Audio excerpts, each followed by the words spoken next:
قرآن مجید اور احادیث نبوی کے روشنی میں پلاننگ کرتے ہیں اور یہ دیکھتے ہیں کہ مسلمانوں کو کس طرح ڈی ٹریک کیا جا سکتا ہے، اور قرب قیامت کے حوالے سے وہ ان چیزوں سے مدد لے کر بھی اپنی تیاری کرتے ہیں۔ تو یہ بڑے افسوس کی بات ہے کہ قرآن اور حدیث بیسیکلی مسلمانوں کی ملکیت تھا، لیکن اس سے فائدہ یہودی لوگ اٹھا رہے ہیں۔ تو اب آ جائیں نیو ورلڈ آرڈر کی طرف۔ نیو ورلڈ آرڈر ایک ٹرمینالوجی ہے، اصطلاح ہے۔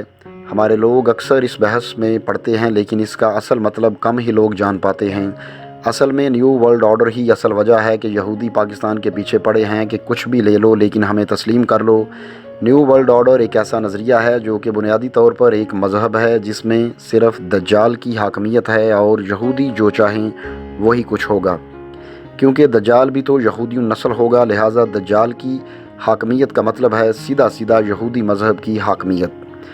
اس نیو ورلڈ آرڈر کے تحت دنیا کے ہر ملک کو اس آرڈر کو ماننا ہوگا، اور دنیا کے ہر ملک کو اپنے آئین، اپنے مذہب سے دستبردار ہونا ہوگا۔ لہٰذا پوری دنیا کا بس ایک ہی مذہب پہ اتفاق ہوگا، اور اس کے بدلے میں دنیا جہان کے خزانے آپ کے قدموں میں ہوں گے، اور وہی کچھ ہوگا جو دجال اور اس کے چیلوں کی مرضی ہوگی۔ تو ناظرین، اب سوال یہ پیدا ہوتا ہے کہ پاکستان کے لیے اسرائیل کو تسلیم کرنا کیوں ناممکن ہے، حالانکہ بہت سے عرب ممالک خود اسرائیل کو تسلیم کر چکے ہیں، جن کے ساتھ اسرائیل کی جنگیں ہوئیں۔ اسرائیل عربوں کی سرزمین پر قائم کیا گیا، اس کے باوجود بہت سے عرب ملکوں نے اسرائیل کو تسلیم کیا۔ پاکستان کیوں تسلیم نہیں کرتا؟ تو دوستو، اسرائیل کی ریاست وہ ریاست ہے جس سے ہمارے نبی صلی اللہ علیہ وآلہ وسلم کی احادیث مبارکہ کی روشنی میں مسلمانوں کی آخری جنگ ہوگی۔ اس جنگ کے لیے وہ فوجیں جائیں گی جو مشرق سے ہندوستان کو فتح کر چکی ہوں گی۔ یہاں سے یعنی مشرق سے یہ فوجیں حضرت عیسیٰ علیہ السلام کی مدد کے لیے روانہ ہوں گی۔ حدیث مبارکہ کا مفہوم کچھ اس طرح سے ہے کہ ان کے پاس بہترین ہتھیار ہوں گے، اور ان کے شخص سواروں کی بھی تعریف فرمائی گئی ہے۔ عرب کے مشرق میں بہترین ہتھیار اور بہترین افواج والا مسلمان ملک کون سا ہے؟ باقی جہاں تک شہ سوار کی بات ہے تو شہ سوار سے مراد میرے ناقص علم کے مطابق شاید نبی صلی اللہ علیہ وآلہ وسلم کا اشارہ اس دور کے حوالے سے آج کے پائلٹس اور جہازوں کی طرف تھا، اور یا پھر مسلمانوں کے زیر استعمال ٹینک، میزائل، گاڑیاں وغیرہ ان کے متعلق ہو سکتا ہے، واللہ عالم۔ آپ صلی اللہ علیہ وآلہ وسلم نے فرمایا، مجھے مشرق سے ٹھنڈی ہوائیں آتی ہیں۔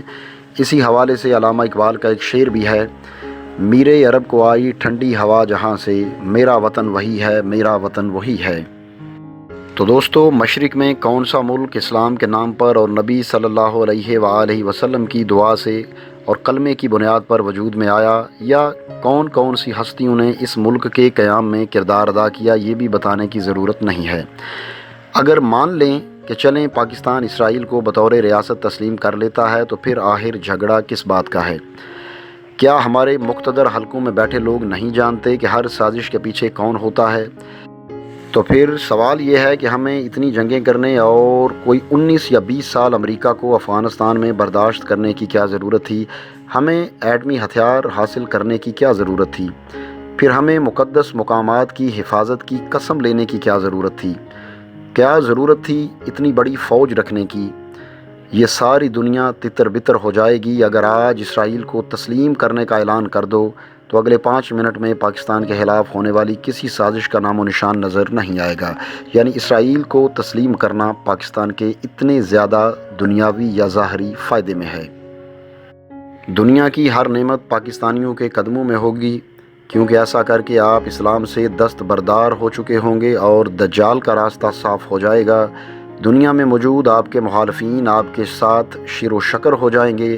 اگر پاکستان اسرائیل کو تسلیم کرتا ہے تو یہودی نیو ورلڈ آرڈر میں کامیاب ہو جائیں گے، اور صرف پاکستان ہی وہ واحد ملک ہے جو ان کی کارستانیوں کو تسلیم نہیں کرتا، بلکہ ڈنکے کی چوٹ پر ان کی مخالفت کرتا ہے۔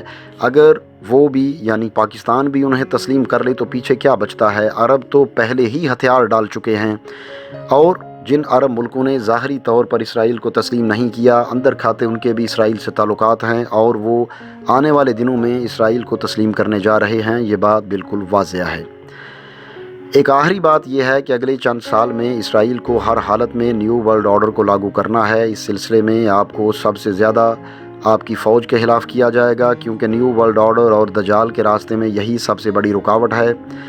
یہی وہ ملک یعنی پاکستان ہے جو اقوام متحدہ میں اسرائیل کی مخالفت میں قرارداد پیش کرتا ہے اور اسرائیل کو آنکھیں دکھاتا ہے۔ اس لیے دوستو، چند ایک غداروں کے سبب ملک سے مایوس مت ہوں۔ یہ فوج حکومت اور عوام میں اختلافات پیدا کرنے کے منتظر ہیں۔ اب آگے آپ پر منحصر ہے کہ آپ کتنا ظرف کا مظاہرہ کرتے ہیں۔ اللہ پاک پاکستان کی حفاظت فرمائیں اور اسے دشمن کی گندی نظروں سے محفوظ رکھیں۔ تو ناظرین، اگر آپ کو یہ ویڈیو اچھی لگے تو اسے اپنے دوستوں کے ساتھ ضرور شیئر کریں اور کمنٹ سیکشن میں اپنی رائے کا اظہار بھی ضرور کریں۔ اس کے علاوہ چینل پر نئے آنے والے دوستوں سے گزارش ہے کہ اگر ابھی تک انہوں نے ہمارا چینل سبسکرائب نہیں کیا تو سبسکرائب کرتے ہوئے ساتھ موجود بیل یعنی گھنٹی کے نشان کو بھی دبائیں، تاکہ ہماری علمی، ادبی اور تاریخی ویڈیوز کے نوٹیفیکیشنز باقاعدگی سے آپ کو ملتے رہیں۔